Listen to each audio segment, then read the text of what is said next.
Está entrando no ar o programa Obras de Pedro de Camargo. Produção e apresentação Moisés Santos.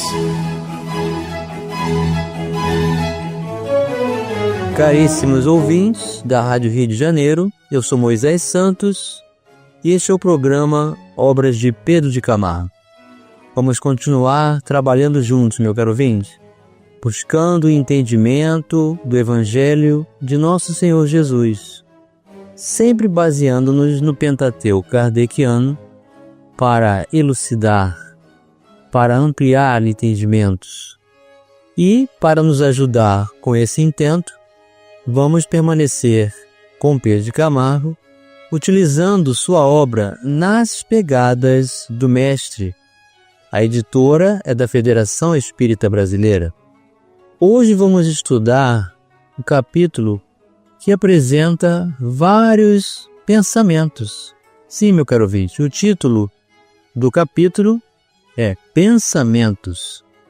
E dos pensamentos, as palavras, a sabedoria, os conceitos trazidos por Pedro de Camargo, nós vamos associar ao pensamento da doutrina espírita, que é o Evangelho redivivo nascendo nos corações humanos, fazendo lembrar a essência de Jesus em nossas vidas.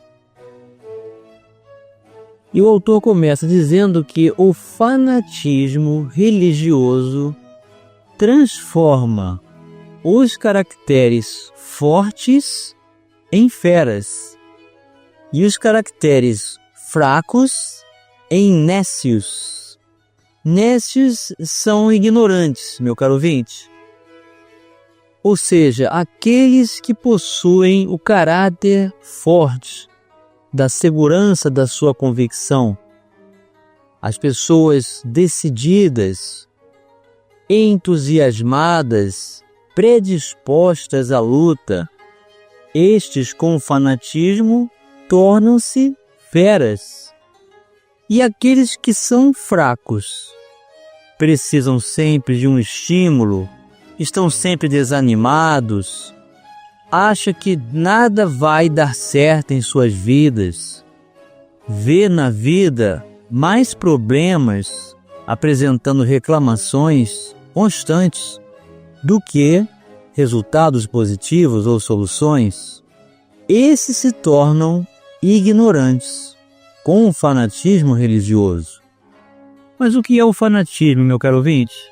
O fanatismo religioso é uma forma de fanatismo caracterizada pela devoção incondicional, exaltada e completamente isenta de espírito crítico, de uso da razão, a uma ideia ou concepção religiosa.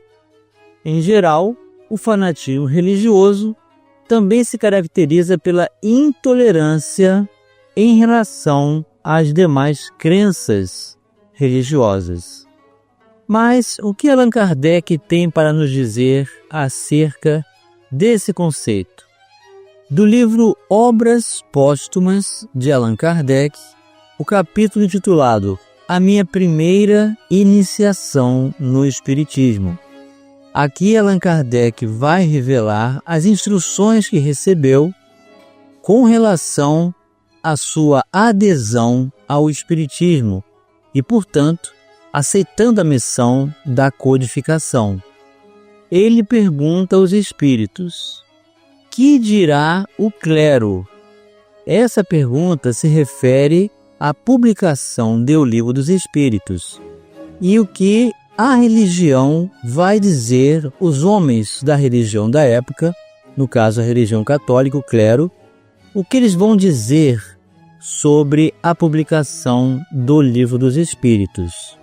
E os espíritos respondem: o clero gritará heresia, porque verá que atacas decisivamente as penas eternas e outros pontos sobre os quais ele baseia sua influência e seu crédito. Gritará tanto mais, porquanto se sentirá muito mais ferido do que com a publicação do Livro dos Espíritos, cujos dados principais, a rigor, poderia aceitar. Agora, porém, tu entraste por um novo caminho, no qual não poderá ele acompanhar-te. O anátema secreto se tornará oficial, e os espíritas serão repelidos, como foram os judeus e os pagãos, pela Igreja Romana.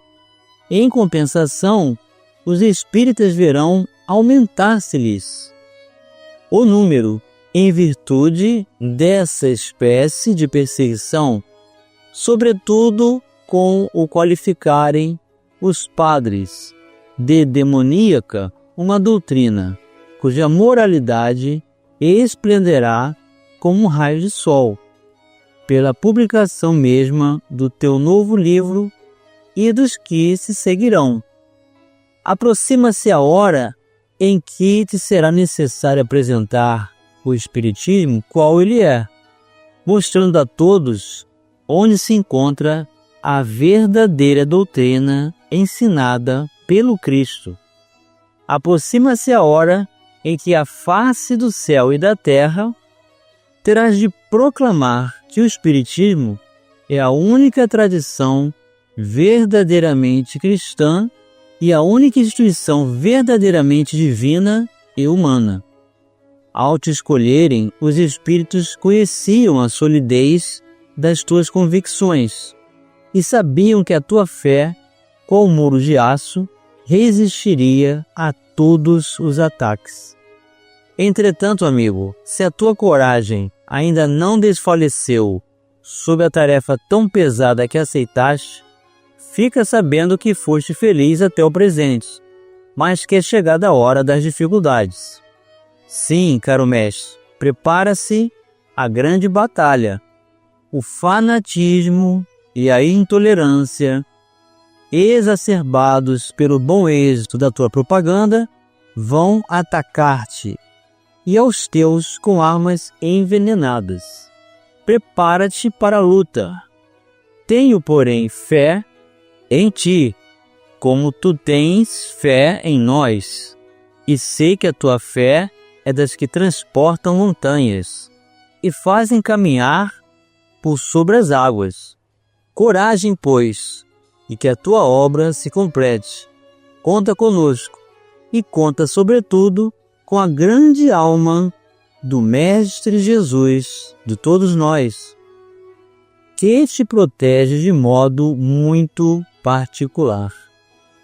Então, meu caro ouvinte, aqui nós temos um fragmento desse capítulo, onde os espíritos superiores estão apresentando a Kardec que o seu espírito familiar é o próprio Jesus, e que todos eles, espíritos dessa condição coordenada por Jesus, oferece a Allan Kardec a missão de apresentar a obra cristã da doutrina espírita. E não foi diferente com Allan Kardec, porque sofreu perseguição, foi vítima do fanatismo e da intolerância religiosa. E é assim que acontece, meu caro ouvinte. O fanatismo leva os caracteres fortes a transformarem-se em violência, em feras, e os fracos permanecem ignorantes. O outro pensamento diz: o verdadeiro cristão age visando, através de si, a engrandecer a Jesus Cristo. O falso cristão age visando, através de Jesus Cristo, a engrandecer-se a si próprio. Para este, Jesus é um meio e para aquele é o alvo. Vamos retirar este véu. Retirando o véu. Do Evangelho segundo o Espiritismo, em seu capítulo 13. Não saiba a vossa mão esquerda o que dá a vossa mão direita. O item 1.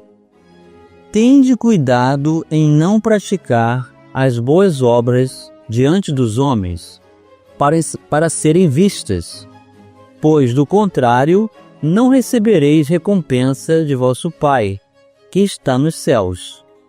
Assim, quando derdes esmola, não façais tocar a trombeta diante de vós, como fazem os hipócritas nas sinagogas e nas ruas, para serem louvados pelos homens. Digo-vos em verdade, que eles já receberam sua recompensa.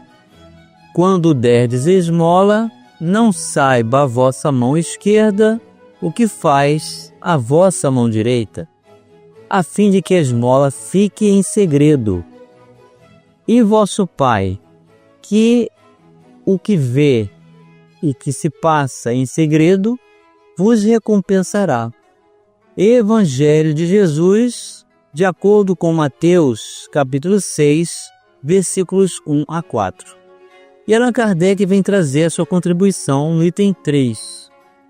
Em fazer o bem sem ostentação, há grande mérito. Ainda mais meritório é ocultar a mão que dá. Constitui marca incontestável de grande superioridade moral, porquanto para encarar as coisas de mais alto do que faz o vulgo, isto se torna abstrair da vida presente e identificar-se com a vida futura. Numa palavra, colocar-se acima da humanidade, para renunciar à satisfação que advém do testemunho dos homens e esperar a aprovação de Deus. Aquele que prefere ao de Deus o sufrágio dos homens, prova que mais fé deposita nestes do que na divindade, e que mais valor dá à vida presente do que à futura. Se diz o contrário, procede como se não cresce no que diz. Então, meu caro ouvinte, ao nos compromissarmos com o trabalho do bem, temos consciência que o trabalho maior é de Jesus. Nós somos os pequenos coadjuvantes, os intermediários menores. Então, não devemos nos vangloriar dele, não devemos nos julgar os donos do trabalho, e nem buscar promoção ou aguardar compreensão, satisfação, elogios, e de modo que possamos fazê-lo sempre de coração, mas jamais com a ideia de nos mostrarmos, de nos apresentarmos como aqueles que sejam os valores maiores. Então, Jesus não é um meio de promoção pessoal, mas o alvo a ser atingido. Vamos continuar estudando o capítulo Pensamentos já no próximo bloco. Participe do programa Obras de Pedro de Camargo enviando sua mensagem, dúvida ou sugestão pelo e-mail opg@radioriodejaneiro.am.br ou pelo WhatsApp da Rádio Rio de Janeiro 984867633 aos cuidados de Moisés Santos. Voltamos a apresentar o programa Obras de Pedro de Camargo. Produção e apresentação Moisés Santos. Caríssimos ouvintes da Rádio Rio de Janeiro, voltamos agora para o segundo bloco do nosso programa de hoje, em que permanecemos estudando o Evangelho de Jesus, meu caro ouvinte, e sempre buscando o apoio nas bases kardecianas. Hoje estamos estudando a obra Nas Pegadas do Mestre, o capítulo Pensamentos. E Pedro de Camargo vai nos trazer alguns pontos de sabedoria, de ofertas de entendimento para cada um de nós refletirmos, sempre baseando-nos no Evangelho e no Pentateuco kardeciano. O outro pensamento que ele diz é: a fé personificada em Jesus Cristo é aquela que atua no coração do homem, aperfeiçoando-o continuamente, como o estatuário que pouco a pouco transforma a pedra bruta em obra de arte. Estatuário, meu caro ouvinte, é aquele que tem uma iniciativa própria e então incentiva-se, estimula-se a realizar uma obra. Vamos buscar as diretrizes libertadoras na doutrina espírita. Diretrizes libertadoras. Do Evangelho segundo o Espiritismo, capítulo 19. A fé transporta montanhas. Instruções dos Espíritos. A fé, mãe da esperança e da caridade. Para ser proveitosa, a fé tem de ser ativa. Não deve entorpecer-se. Mãe de todas as virtudes que conduzem a Deus. Cumpre-lhe velar atentamente pelo desenvolvimento dos filhos que gerou. A esperança e a caridade são corolários da fé e formam com esta uma trindade inseparável. Não é a fé que faculta a esperança na realização das promessas do Senhor? Se não tiverdes fé, que esperareis? Não é a fé que dá o amor? Se não tendes fé, qual será o vosso reconhecimento e, portanto, o vosso amor? Inspiração divina, a fé desperta todos os instintos nobres que encaminham o homem para o bem. É a base da regeneração. Preciso é, pois, que essa base seja forte e durável, porquanto, se a mais ligeira dúvida abalar, que será do edifício que sobre ela construídes? Levantai, conseguintemente, esse edifício sobre alicerces inamovíveis. Seja mais forte a vossa fé do que os sofismas e as zombarias dos incrédulos, visto que a fé não afronta o ridículo dos homens. Não é fé verdadeira. A fé sincera é empolgante e contagiosa. Comunica-se aos que não a tinham, ou mesmo não desejariam tê-la. Encontra palavras persuasivas que vão à alma, ao passo que a fé aparente usa de palavras sonoras que deixam frio e indiferente quem as escuta. Pregai pelo exemplo da vossa fé, para incutirdes nos homens. Pregai pelo exemplo das vossas obras, para lhes demonstrardes o merecimento da fé. Pregai pela vossa esperança firme, para lhes dardes a ver a confiança que fortifica e põe a criatura em condições de enfrentar todas as vicissitudes da vida. Tende, pois, a fé com o que ela contém de belo e de bom, com a sua pureza, com a sua racionalidade. Não admitais a fé sem comprovação, cega filha da cegueira. Amai a Deus, mas sabendo por que o amais. Crede nas suas promessas, mas sabendo por que acreditais nelas. Segui os nossos conselhos, mas compenetrados do fim que vos apontamos e dos meios que vos trazemos para os atingirdes. Crede e esperai sem desfalecimento. Os milagres são obras da fé. Assinou José, espírito protetor, na cidade de Bordeaux, em 1862. O próximo pensamento, Pedro de Camargo afirma: a bondade divina torna-se perfeitamente acessível a todas as inteligências, quando vista através da bondade humana. Vamos elucidar estes conceitos. Elucidando conceitos. Do Evangelho segundo o Espiritismo, capítulo 17. Sede perfeito.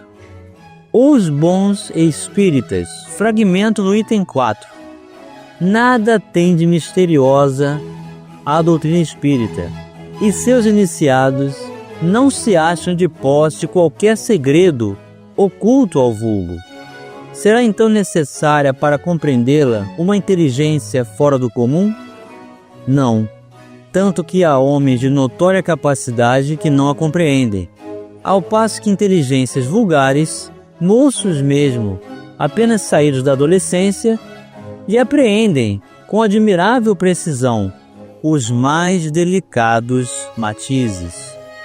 Provém isso de que a parte, por assim dizer, material da ciência, somente requer olhos que observam, enquanto a parte essencial exige um certo grau de sensibilidade, a que se pode chamar maturidade do senso moral.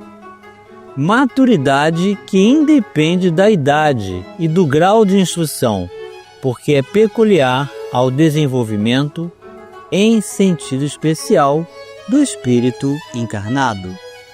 Então, meu caro ouvinte, o Espiritismo não veio para nenhuma classe específica, intelectual ou privilegiada, como se dizem materialmente, mas para todos aqueles que a desejam compreender e desenvolvem essa sensibilidade, alcançando esse sentimento, essa condição de maturidade moral.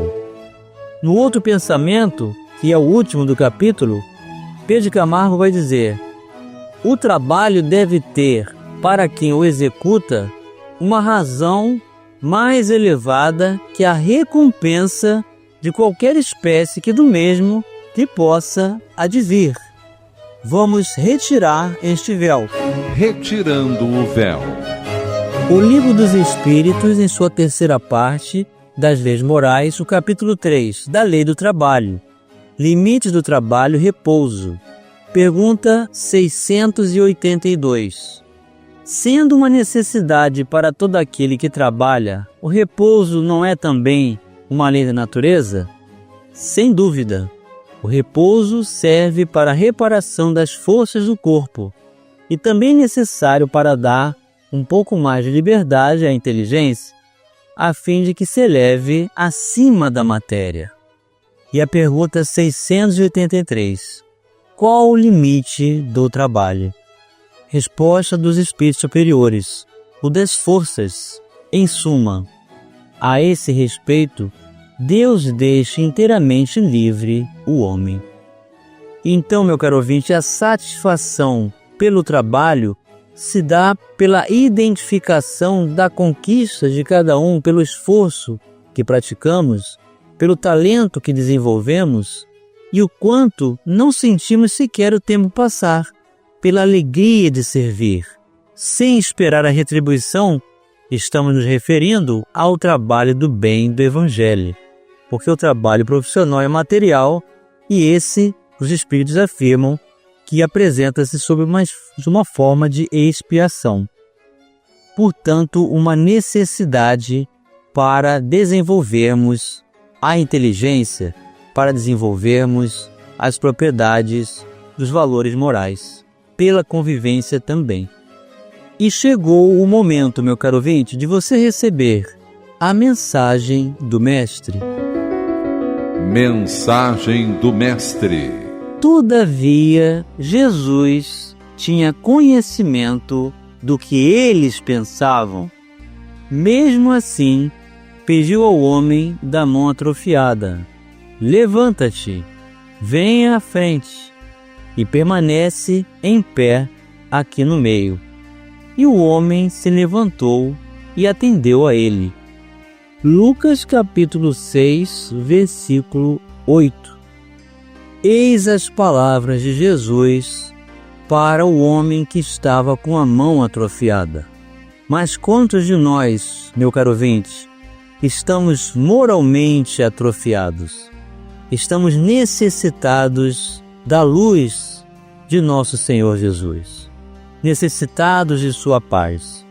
Vamos aurir forças, conectando-se em nossos corações, em nossas mentes, potencializando a cada um de nós espíritos, para que essa luz maior seja um alimento fortalecedor para as nossas vidas. Você que nesse momento, meu caro ouvinte, está passando por uma grave adversidade, um grande desafio em sua vida, lembre-se que Jesus está conosco, que Deus nos permitiu passar por essa circunstância porque viu que somos capazes de superar. Vamos acreditar em Deus mais do que acreditamos em nós mesmos. Vamos nos fortalecer no ideal do Evangelho, nos ocuparmos com o bem, que tudo passará e tudo se renovará na terra, em nossas vidas, hoje e sempre. Tenha força e coragem, meu caro ouvinte. Que Jesus nos abençoe o seu lar e continue conosco hoje e sempre. Um grande abraço e até o próximo abraço.